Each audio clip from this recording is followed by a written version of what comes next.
ایک تاریخی سچا واقعہ، ڈوبے جہاز کا راز۔ سمندری جہاز ڈیون شائر سکون سے چلا جا رہا تھا۔ وہ رات ہی رات بحیرہ عرب سے نکل کر اب مغربی افریقہ کے ساحل کے ساتھ ساتھ آگے بڑھ رہا تھا۔ اس کی منزل انگلستان تھی۔ یہ جہاز ایسٹ انڈیا کمپنی کی ملکیت تھا اور اس میں کمپنی کے بڑے بڑے امیر، سوداگر، حصے دار اور ان کی عورتیں اور بچے سوار تھے۔ یہ جہاز کوئی 150 فٹ لمبا تھا اور کمپنی کا سب سے طاقتور، مضبوط اور تیز رفتار جہاز تھا۔ سمندری ڈاکوں کا مقابلہ کرنے کے لیے اس کے عرصے پر 40 توپیں لگی ہوئی تھیں۔ اس سے پہلے کہ ہم کہانی شروع کریں، آپ کو ہم یہ بتانا بہت ضروری سمجھتے ہیں کہ یہ زمانہ کون سا تھا اور ایسٹ انڈیا کمپنی کون تھی۔ آپ نے اپنی تاریخ کی کتابوں میں یہ تو ضرور پڑھا ہوگا کہ پاک و ہند پر انگریزوں نے پونے 300 برس کے قریب حکومت کی۔ انگریز سب سے پہلے پاک و ہند میں تجارت کرنے والے سوداگروں کے بھیس میں آئے۔ انہوں نے مغل بادشاہ عالمگیر سے اجازت لے کر مغربی ساحل پر اپنی تجارتی کوٹھیاں بنائیں اور یہاں سے اونے پونے مال خرید کر انگلستان بھیجنا شروع کر دیا۔ تجارت کے ساتھ ہی ساتھ انگریزوں نے پاک و ہند کی سیاست میں بھی دخل دینا شروع کر دیا۔ کچھ وقت گزر جانے کے بعد انگریزوں کے سیاسی جوڑ توڑ اور سازشیں مغل دربار تک پہنچنے لگ گئیں۔ غداروں نے ان کا ساتھ دیا اور آج سے قریباً 200 برس پہلے یعنی 1770 تک انگریز پاک و ہند کی سرزمین پر قبضہ کر چکے تھے اور مغلیہ خاندان کی عظیم الشان حکومت سمٹا کر دلی کے لال قلعے میں دم توڑ رہی تھی۔ اب انگریزوں نے دھڑا دھڑ یہاں سے مال و دولت، سونا، جواہرات اور انتہائی قیمتی زیورات سمندری جہازوں میں بھر بھر کر انگلستان روانہ کرنا شروع کر دیے۔ ان میں مغل بادشاہوں کے تخت و تاج بھی تھے اور شاہان اور دکن کی سلطنت کا ٹوٹا ہوا بیش قیمت خزانہ بھی تھا۔ جہاز ڈیون شائر بھی ایسا ہی لوٹا ہوا قیمتی اور انمول خزانہ لے کر انگلستان کی طرف جا رہا تھا۔ یہ بہت بڑا جہاز تھا اور جیسے کہ ہم پہلے بیان کر چکے ہیں، یہ ایسٹ انڈیا کمپنی کا سب سے مضبوط اور طاقتور جہاز تھا۔ اس میں آرام دہ اور خوبصورت بے شمار کیبن تھے اور نہانے کا ایک تالاب بھی تھا۔ یہ جہاز پاک و ہند سے لوٹ کا مال لے کر انگلستان تک 2 چکر لگا چکا تھا۔ اب وہ تیسری بار خزانہ لے کر جا رہا تھا۔ اس خزانے میں کروڑوں روپے کا سامان، سونا، چاندی، ہیرے، جواہرات، قیمتی تاج، لالو، یاقوت اور کم خواب سے بھرے ہوئے صندوق اور مغل بادشاہ شاہ جہان کا بنایا ہوا مشہور زمانہ تک طاؤس بھی تھا، جس کی قیمت کا اندازہ اس دور میں 20 کروڑ روپے لگایا گیا تھا۔ جہاز 1786 میں مدراس کی بندرگاہ سے روانہ ہوا۔ مدراس سے انگلستان تک اس زمانے میں بحری جہاز 6 مہینے کا طویل سفر کرنے کے بعد پہنچا کرتے تھے۔ اس سفر میں جہازوں کو سمندری طوفانوں کے علاوہ بحری ڈاکوں سے بھی مقابلہ کرنا پڑتا تھا۔ جیسا کہ آپ نے جغرافیہ کی کتابوں میں پڑھا ہوگا، مئی، جون اور جولائی اور اگست کے مہینوں میں سمندر چڑھاؤ پر ہوتے ہیں اور اس میں بڑے بڑے طوفان آیا کرتے ہیں۔ مگر جہاز ڈیون شائر چونکہ بہت بڑا جہاز تھا اور اس سے پہلے وہ اس قسم کے موسموں میں کئی بار سمندر میں سفر کر چکا تھا، اس لیے جہاز کے کپتان کو بالکل فکر نہیں تھی۔ بحری ڈاکوں سے مقابلہ کرنے کے لیے جہاز میں بڑی بڑی توپیں لگی ہوئی تھیں۔ اس اعتبار سے جہاز کا کپتان اور سفر کرنے والے سوداگر بڑے خوش اور مطمئن تھے۔ انہیں یقین تھا کہ وہ کروڑوں روپے کے خزانے کے ساتھ خیریت سے وطن واپس پہنچ جائیں گے۔ لیکن ایک عجیب بات تھی کہ جس وقت جہاز مدراس کے ساحل سے روانہ ہوئے تو مسافر کچھ پریشان سے تھے۔ جہاز کے ملازم بھی اپنے اندر ایک ایسی بے چینی محسوس کر رہے تھے جو اس سے پہلے انہوں نے کبھی محسوس نہیں کی تھی۔ کچھ سوداگروں نے کپتان سے کہا کہ سفر کا ارادہ ایک ماہ کے لیے ملتوی کر دیا جائے، مگر کپتان نے کہا سفر ملتوی نہیں کیا جائے گا۔ جو مسافر جہاز میں سوار ہونا نہیں چاہتا وہ اتر جائے۔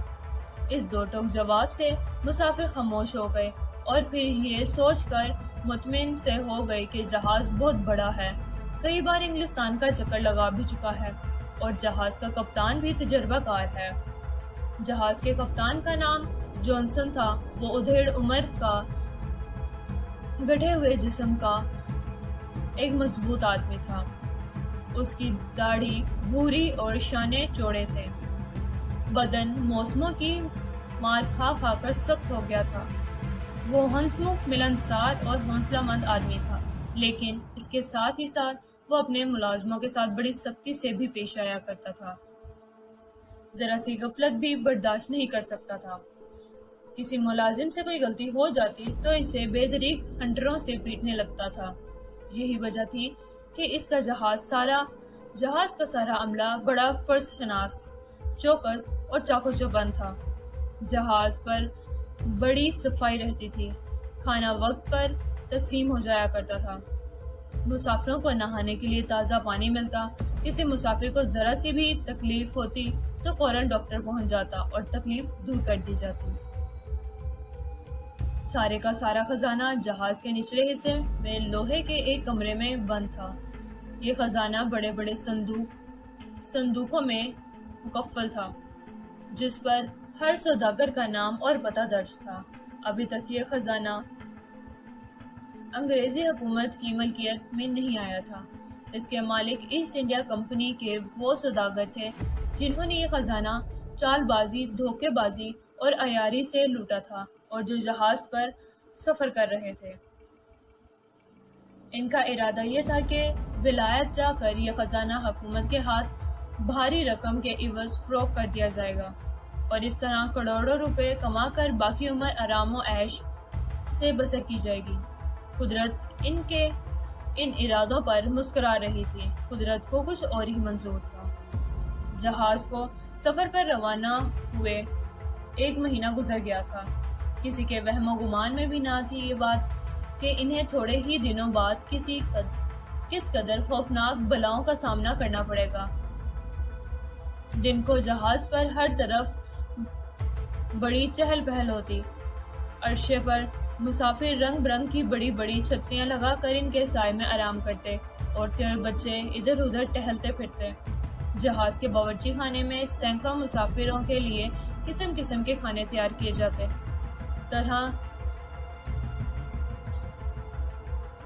طرح وار انگریز اور پرتگالی باورچی لمبی لمبی سفید ٹوپیاں پہنے ایک دوسرے سے ہنس ہنس کر مذاق کر رہے ہوتے۔ رات کو اس رونق میں اضافہ ہو جاتا۔ جہاز کے ہر کیبن، ہر کمرے میں لیمپ روشن ہو جاتے۔ ان روشنیوں کا عکس سمندر میں جھلمل کرتا۔ جہاز کے کامن روم میں امیر کبیر سوداگر تاش کھیلتے ہوئے خوب کہکے لگاتے۔ رات گئے تک یہ محفلیں سجی رہتی اور جہاز سمندر میں آگے بڑھ رہا ہوتا تھا۔ انگریز سوداگروں میں ایک بلیک برڈ نام کا ایک سوداگر بھی موجود تھا۔ وہ دوسرے تاجروں کی طرح زیادہ امیر سوداگر نہیں تھا۔ اس نے دلی میں ایک ہندو جواہری کو قتل کر کے ایک بیش قیمت لال حاصل کیا تھا، جو ایک گٹھلی میں رکھ کر اس نے اپنی کمر کے ساتھ باندھ رکھا تھا۔ اس لال کا ذکر اس نے کسی سے بھی نہیں کیا تھا۔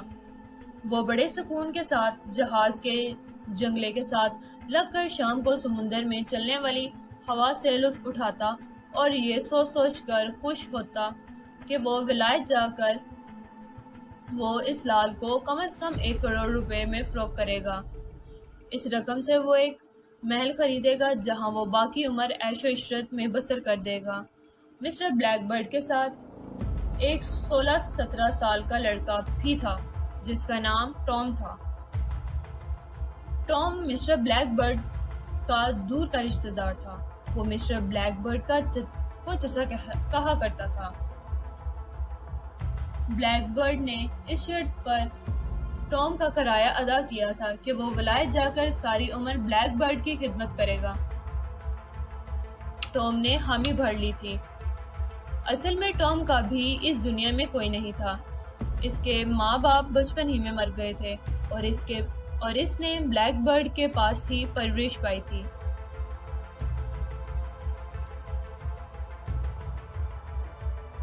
بلیک برڈ کا دلی شہر میں چھوٹا سا کاروبار تھا۔ ٹام اس کے پاس نوکروں کی طرح رہتا تھا۔ بلیک برڈ واپس وطن جانے لگا تو ٹام نے اس سے درخواست کی کہ وہ اسے بھی واپس وطن لے جائے۔ ٹام دن بھر جہاز پر بھی بلیک برڈ کی خدمت میں مصروف رہتا۔ یہ شخص اس قدر سنگ دل تھا کہ آدھی رات کو بھی ٹام کو نیند سے اٹھا کر کہتا، ٹام، ارے اٹھو اور میرا سر دباؤ، سخت درد ہو رہا ہے۔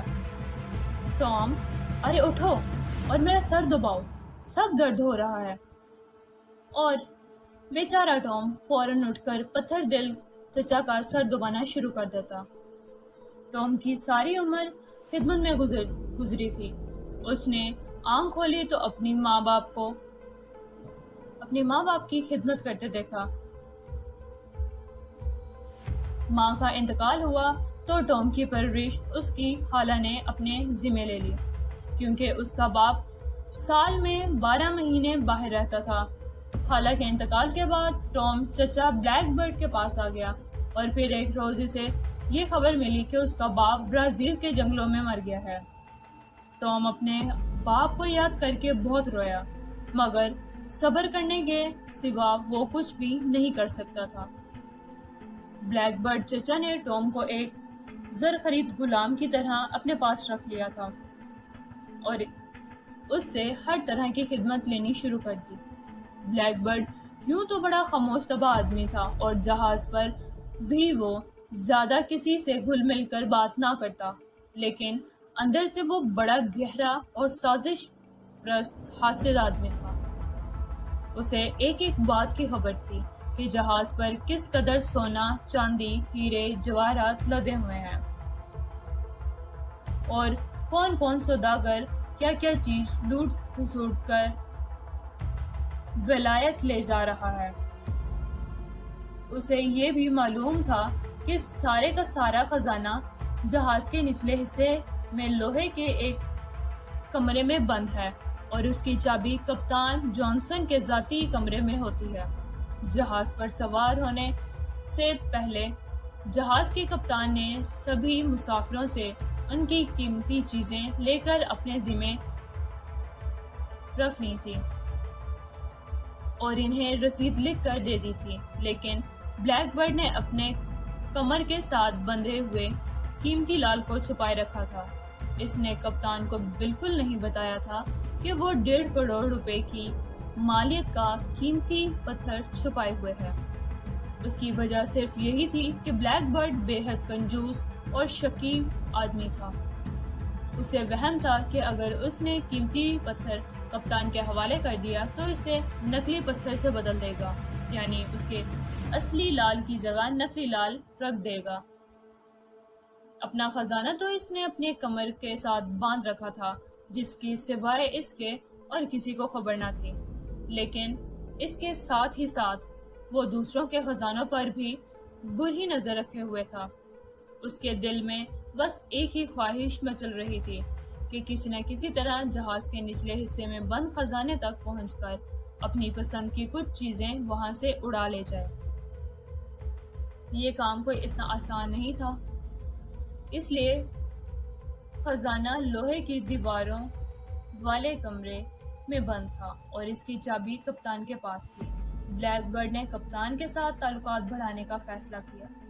چنانچہ ایک روز جب کپتان عرشے پر جنگلے کے ساتھ لگا دوربین سے سمندر میں دیکھ رہا تھا، بلیک برڈ بھی کھسکتا کھسکتا اس کے پاس جا پہنچا۔ صبح بخیر کپتان، میرا خیال ہے سمندر اسی طرح پرسکون رہا تو ہم بہت جلد ولایت پہنچ جائیں گے۔ کپتان جانسن نے دوربین سے نظریں ہٹائے بغیر کہا، ضرور۔ بلیک برڈ نے کپتان کی خوشامد کرتے ہوئے کہا، اور پھر بھلا جس جہاز کا کپتان آپ ایسا بہادر اور تجربہ کار انسان ہو، اسے طوفانوں بھی کیا پرواہ ہو سکتی ہے؟ کپتان نے مسکرا کر بلیک برڈ کی طرف دیکھا۔ مسٹر، آپ کتنا سامان لے کر انگلستان جا رہے ہیں؟ کچھ بھی نہیں، میں تو ایک غریب تاجر ہوں، میرے پاس سوائے ایک ملازم لڑکے کے اور کچھ بھی نہیں ہے۔ کپتان نے حیرانی سے بلیک برڈ کی طرف دیکھ کر پوچھا، بھلا یہ کیوں کر ممکن ہو سکتا ہے کیونکہ ہندوستان سے ایک انگریز تاجر خالی ہاتھ وطن واپس آ جائے؟ بلیک برڈ نے سینے پر سلیب کا نشان بنا کر کہا، میں قسم اٹھا کر کہتا ہوں کہ میرے پاس سوائے ایک بستر اور چند کپڑوں کے اور کچھ نہیں ہے۔ میں مذہبی آدمی ہوں اور ایمانداری کو اپنی زندگی کا سب سے بڑا اصول سمجھتا ہوں۔ میں نے آج تک حلال کی روزی کمائی ہے اور حلال ہی کھایا ہے، میں نے ہندوستان کی لوٹ مار میں کوئی حصہ نہیں لیا۔